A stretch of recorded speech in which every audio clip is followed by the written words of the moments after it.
So guys, welcome to a brand new video. And today, I'm supposed to be late, so better make the most of it. Because today we have the Euphoric Brothers. So we have the Euphoric Brothers, and they posted a video of the secrets of Syringeon. So you post of Ban, and we're just going straight to the 7. So like, what? Okay.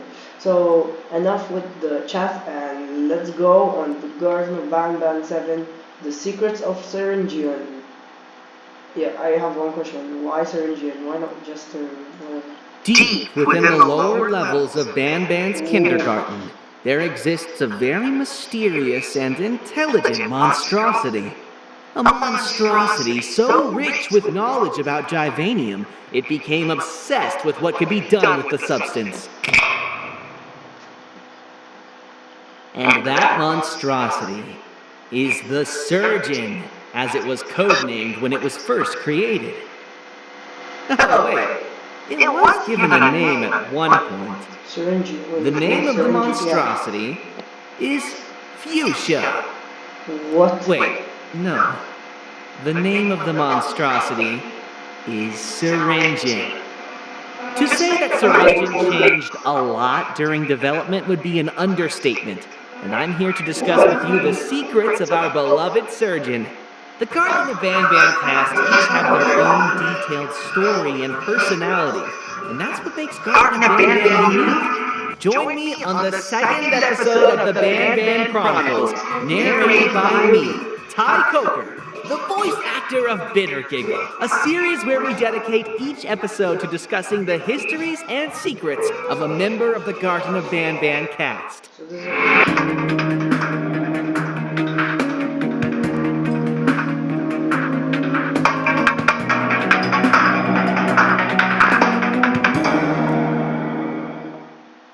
Garden of Ban 4 served as the introduction to one of the series' most vital characters yet, where if you completed a set of certain tasks, you would gain access to a secret meeting room with a drawing on the wall depicting a strange figure never seen before.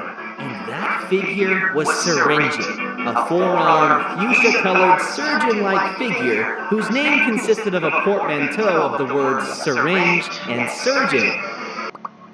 But what if I told you that Syringeon's final appearance is the last of many iterations that came before it, and that he looked very different from when he was first sketched? The first iteration of Syringeon was first sketched when the Euphoric brothers were playing cards while drawing concepts in a nearby notebook. Liking what they doodled and thinking they could make something bigger of it, they got to work. The result was what you are currently seeing on screen. This is a recently recovered image of Syringeon's first iteration. It was at this point that this new character was codenamed the Surgeon.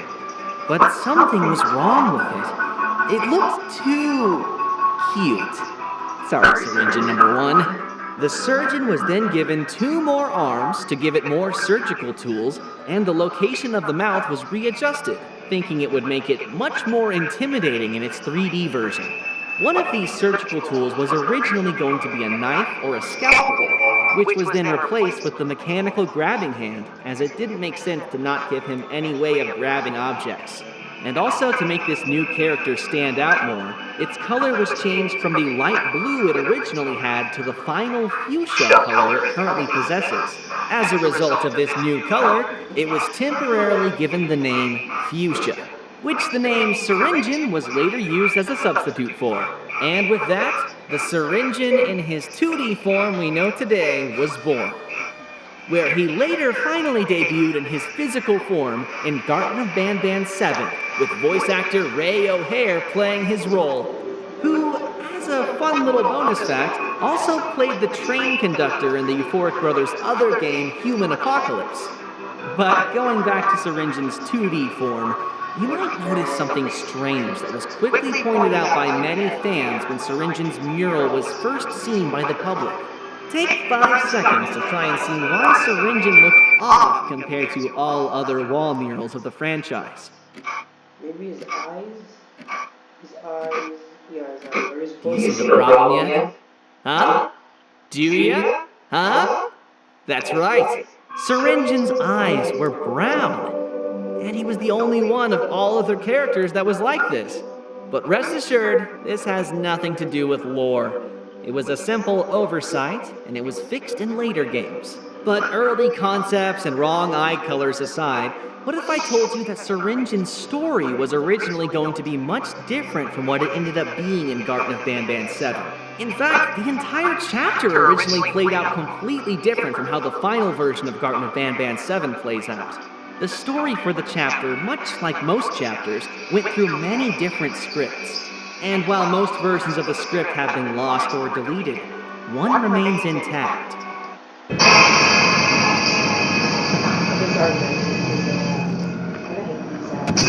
In this early version of the script, the overarching goal of the game remained the same. In alliance with Syringeon, you entered Syringeon in search of Jumbo Josh. But Syringeon was very different. The mayor of the city was much more tyrannical, where he ruled over his citizens with an iron fist. He was much more reminiscent of a cult leader than a mayor, but he was still willing to work with the player to achieve his goals despite his hatred for humankind. Instead of the fully lit city you enter in Garten of Banban 7, you instead find yourself limited to a single block, with long walls enclosing what remains of the city. These walls would constantly be banged on by hungry, naughty ones trapped on the outside, unable to enter because of the light. From the balcony in Syringion's office, you would be able to see a faint light in the distance, which Syringeon explains belongs to a tower that Jumbo Josh is nearby. The secondary goal of Garten of Banban 7 would have been to try and reach that second tower. But there was a problem.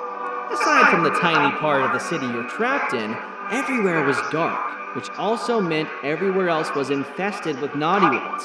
Through puzzle solving and fighting the notified army one by one, you would slowly but surely restore power to different parts of the city, allowing you to finally reach the tower. It is during these expeditions to try and restore power that the majority of the action took place. The Givanium baby would have been encountered in one of the buildings. The notified Bittergiggle would have been his own minigame instead of the chase sequence he ended up getting in Garten of Banban 7. Kittysaurus was supposed to have been trapped in a pit that the citizens would have been standing around ceremoniously, where you would help her escape as part of a puzzle. A sequence where you enter a courthouse and Sheriff Toaster judges you for your crimes before the lights go out and the entire building is swarmed with naughty ones. But most interestingly, a crazed Sheriff Toaster was scripted to trap you inside of a grocery store, inside of which you would have had to get a phone to work where you call Syringeon for help, after which he sends a loud contraption to scare the crazed sheriff away. Not notified, but crazed. This contraption would dramatically slide towards you through the darkness, which turns out to be a loud mobile power generator. After escaping the grocery store, you would use this generator to play a mini-game where you push the generator into dark blocks of the city. Once activated, it would light up the area temporarily, giving you some time to enter and scavenge the nearby buildings for supplies that would allow you to fix power boxes that would light up the area permanently. But you gotta do it quickly because the generator only stays on for a few minutes, and if it deactivates, the block goes dark again, and it would require you to reactivate it again manually. So if it goes dark while you're scavenging in a building, too bad. What you are seeing on the screen right now is an unused location that was meant to be one of those blocks that you restore the power to. There were 3 blocks that this needed to be done for. And when all 3 were successfully done, that's when you finally reach the tower you could see from Syringion's balcony. But once you make it to the tower, you discover that Jumbo Josh is suspiciously nowhere to be seen. Upon returning to Syringeon, his true plans are revealed when you return to find him in a scrapped location that was meant to be the city's public park. You find him standing on a platform raised high above ground. This is where the conversation between Syringeon and Sir Dadadoo would have originally taken place.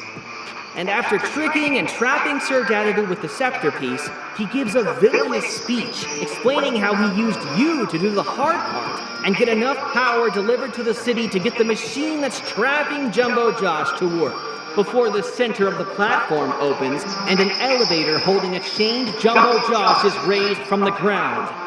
And this is where the chapter concludes as it was originally meant to end. As with the last Ban Chronicles episode, please do let us know your thoughts about this original version of the script. This sequence of events turned out to be much cooler on paper than it was a playable experience, and that's why this version of the script was scrapped for the most part. But wait, what's that in the distance?